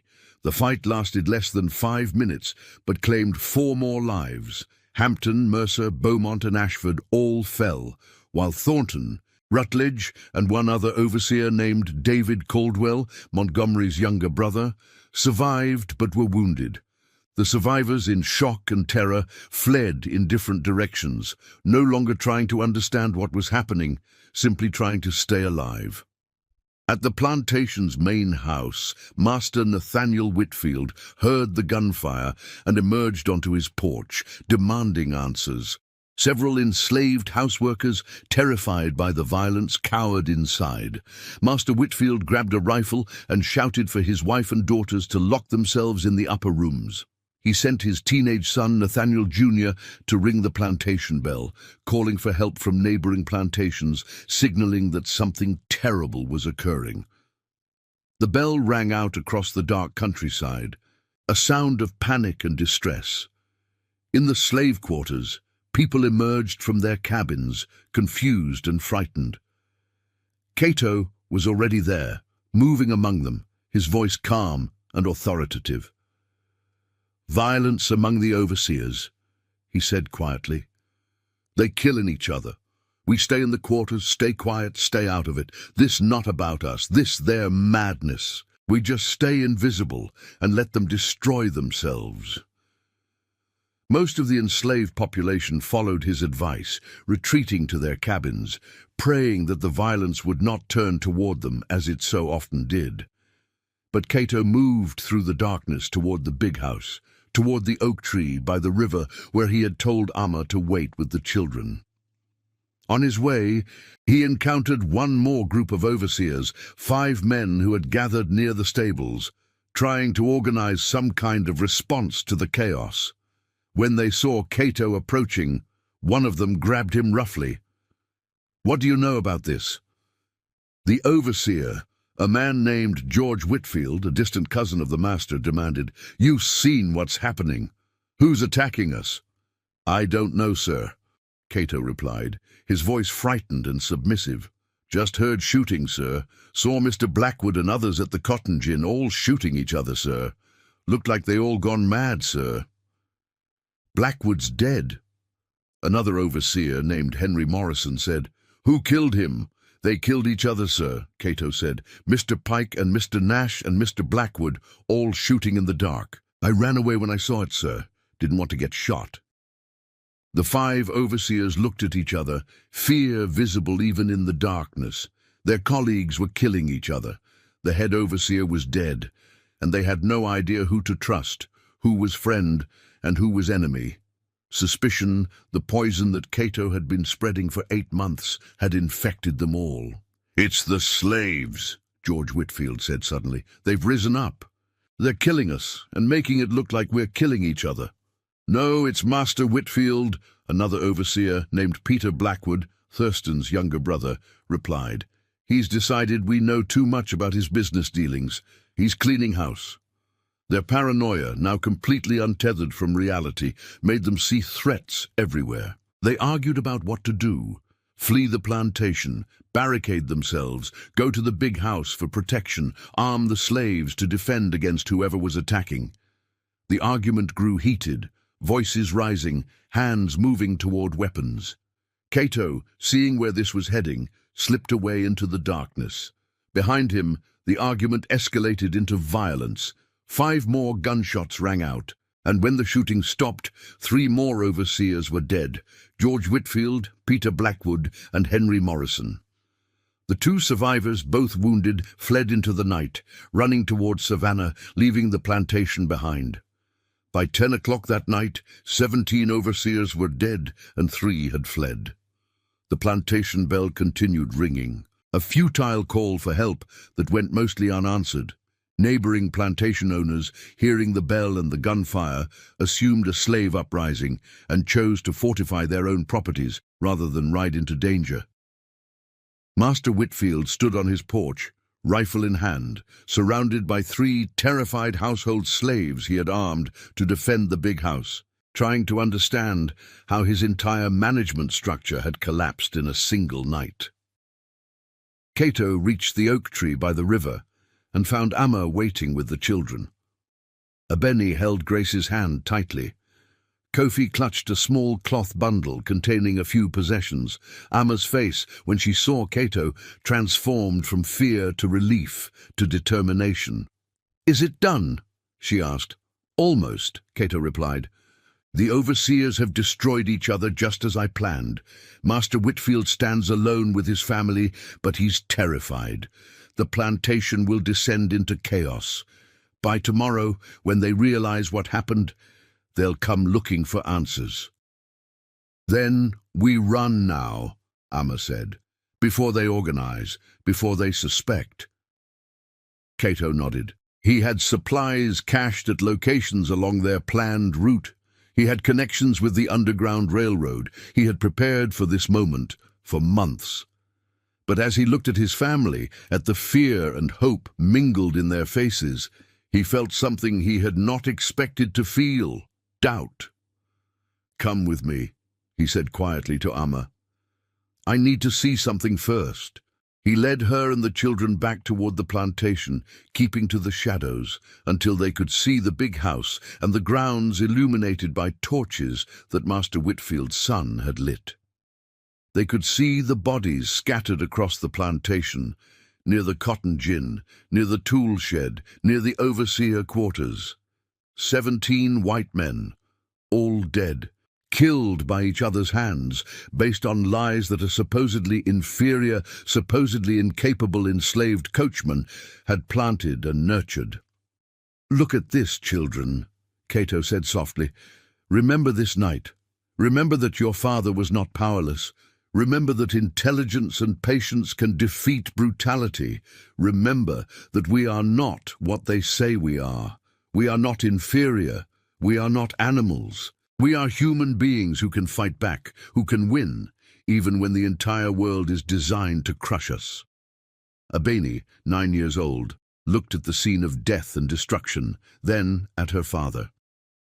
"Did you do this, Papa?" she asked. Cato met his daughter's eyes.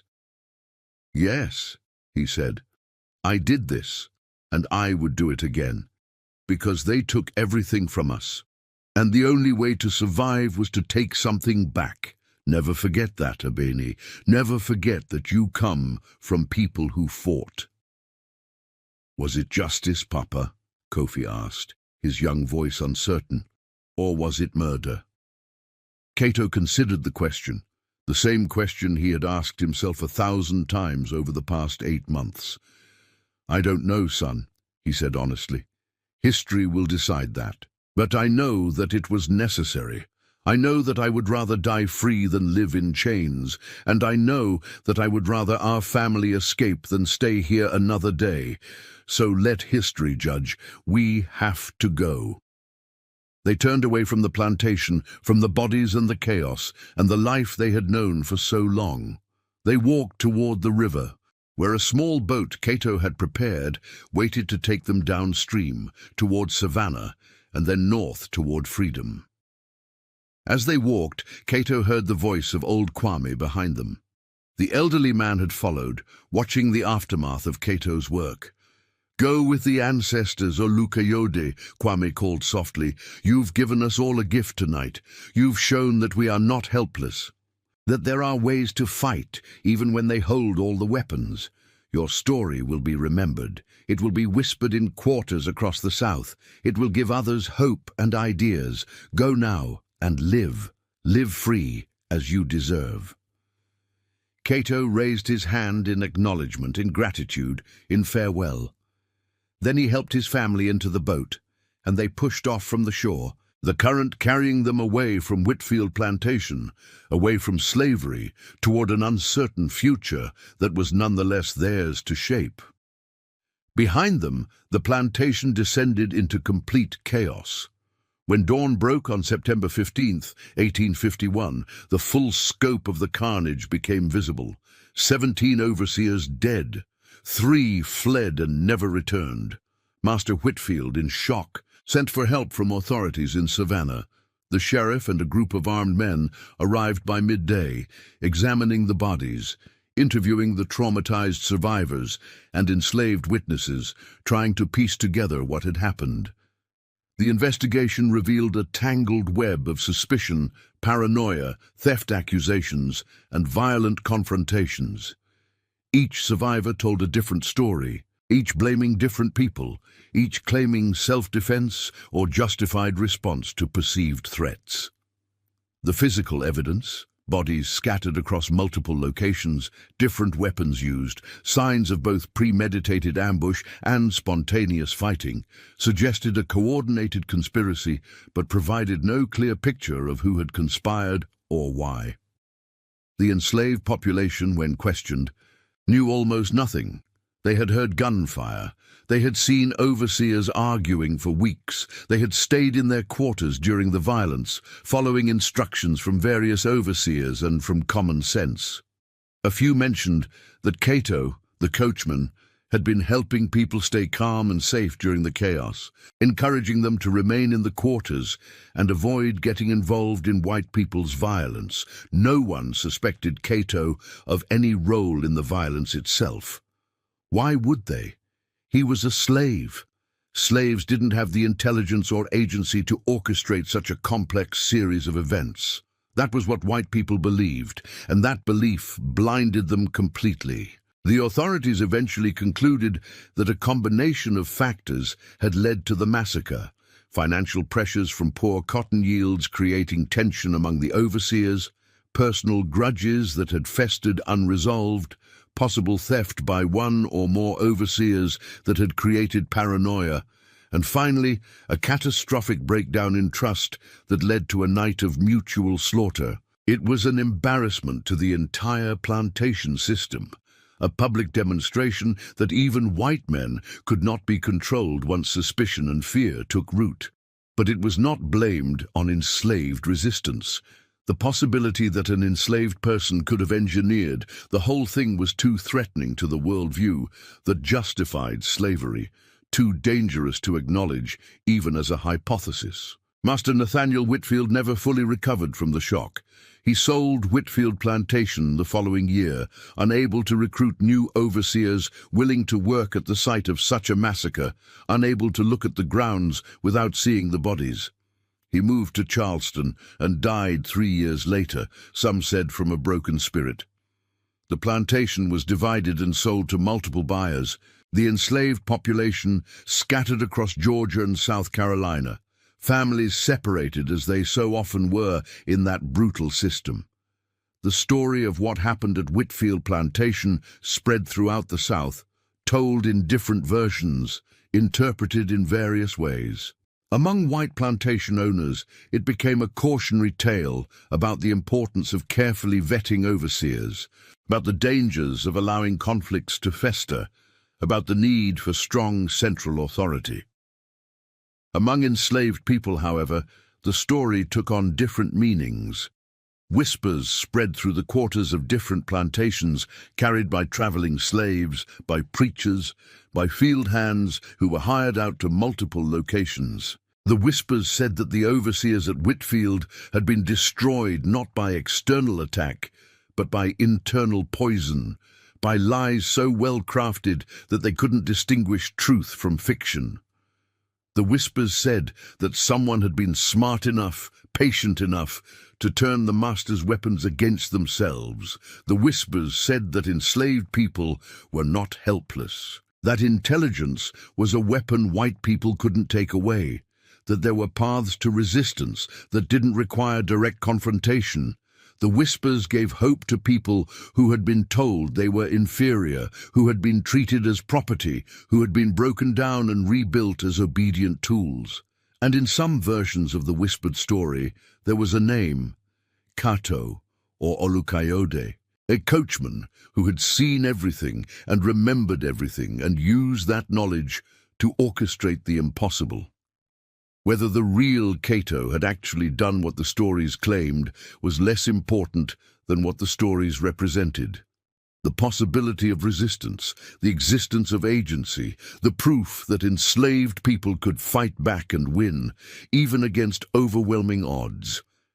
As for Cato himself, he and his family made it to the Ohio River after 3 weeks of dangerous travel, aided by conductors on the Underground Railroad, hidden in barns and cellars and secret rooms, moving at night, following the North Star.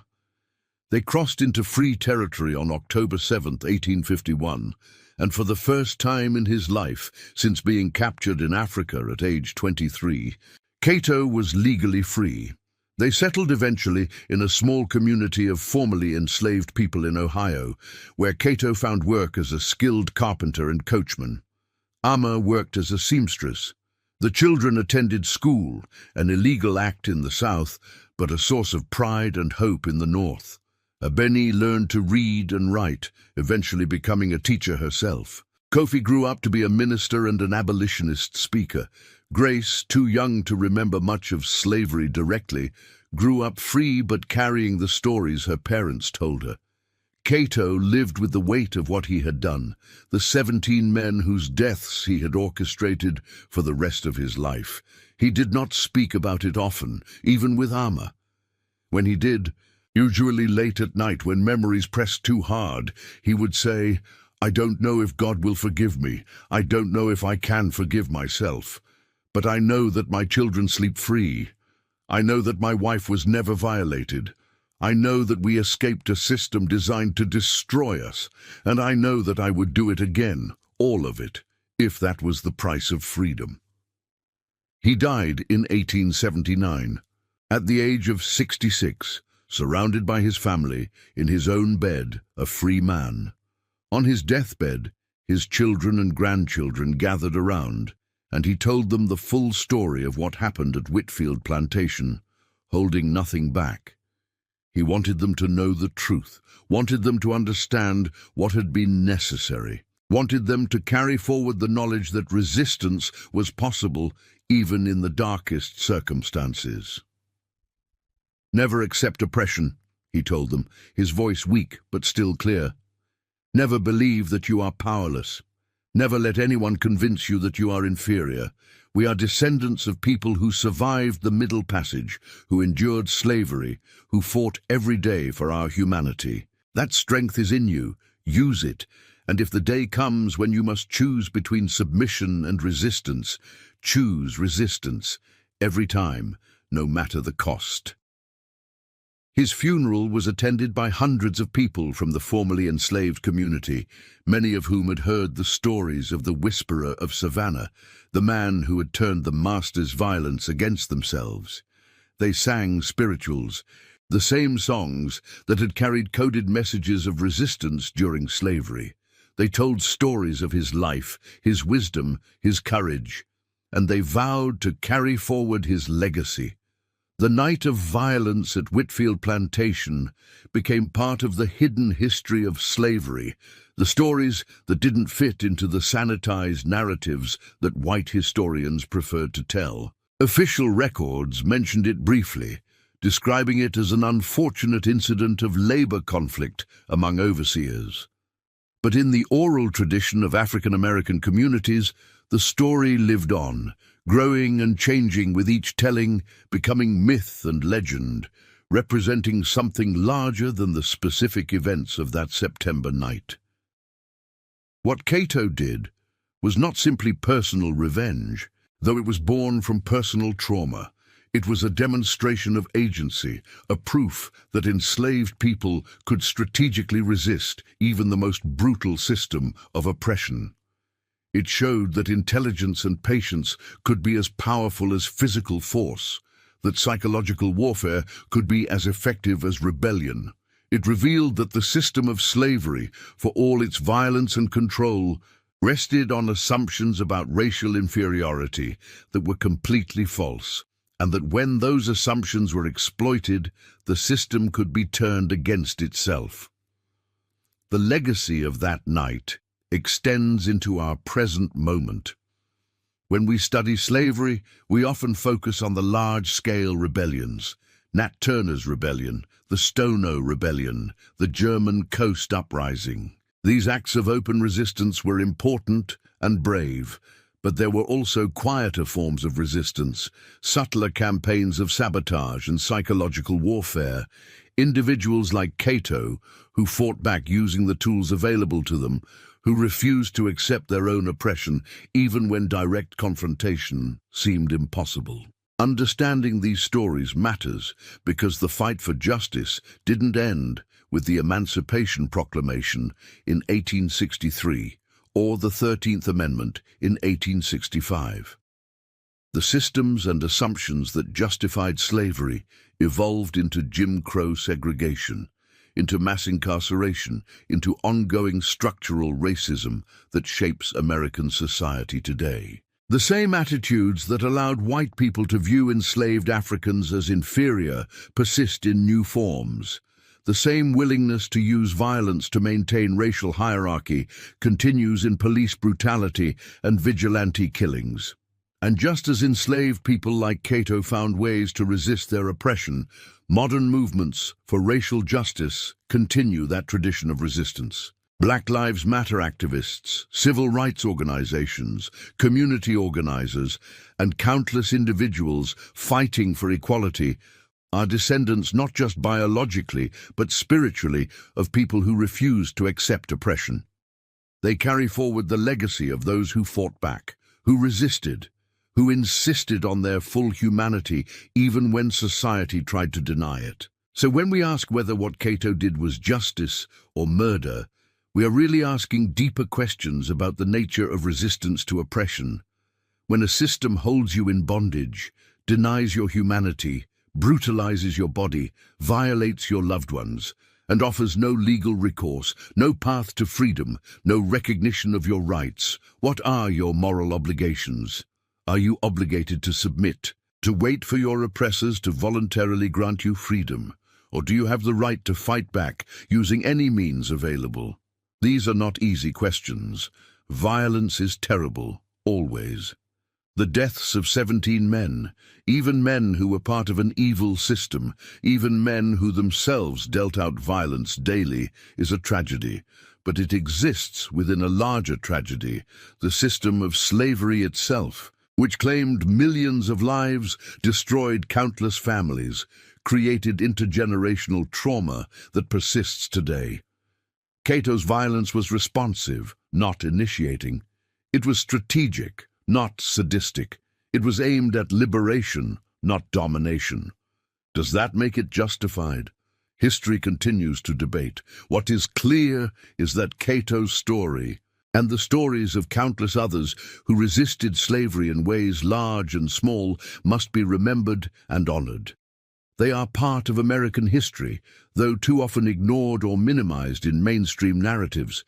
They show that enslaved people were not passive victims, but active agents who fought constantly for their freedom and dignity. They demonstrate that the capacity for resistance, for strategic thinking, for courage in the face of overwhelming odds, knows no racial boundaries. If you've made it this far in this story, if you've stayed with Cato through his suffering and his planning and his terrible night of violence, then you understand something important about American history. You understand that the legacy of slavery is not just historical curiosity, but living reality. You understand that the fight for racial justice is not modern invention, but continuation of a struggle that has persisted for 400 years. You understand that resistance to oppression takes many forms, some celebrated and some hidden, some spectacular and some subtle, but all rooted in the same fundamental demand to be recognized as fully human, to be treated with dignity, to be free. Cato's children and grandchildren carried his story forward. Some became abolitionists before the Civil War. Others served in the Union Army, fighting to end the system that had held their ancestors in bondage. After the war, they participated in Reconstruction, building schools and churches, establishing businesses, exercising the political rights they had been denied. When Reconstruction was betrayed and Jim Crow rose to replace slavery with a different form of racial oppression, they continued resisting, continuing the fight that Cato had begun. That fight continues today.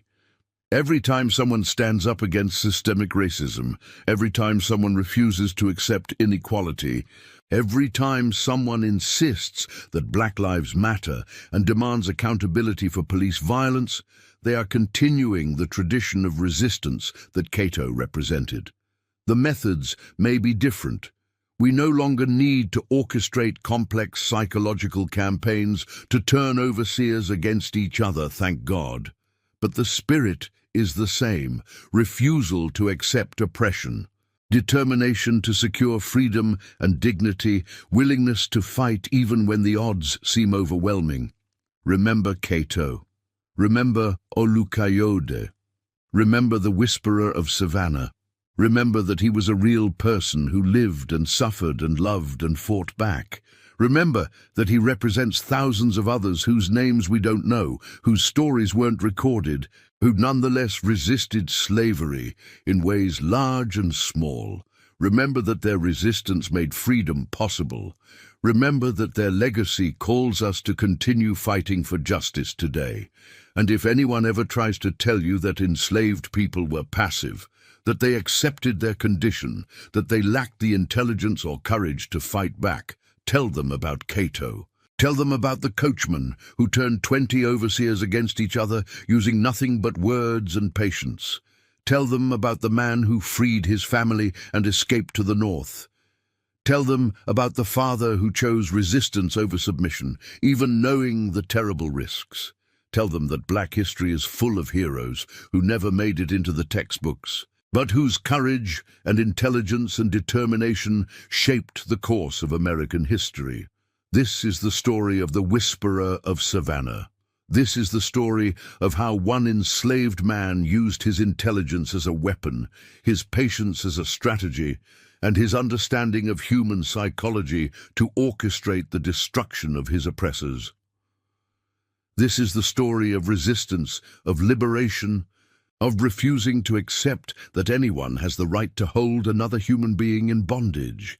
Never forget it, never let it be erased, and never stop fighting for the justice that Cato and millions like him sought, but never fully achieved.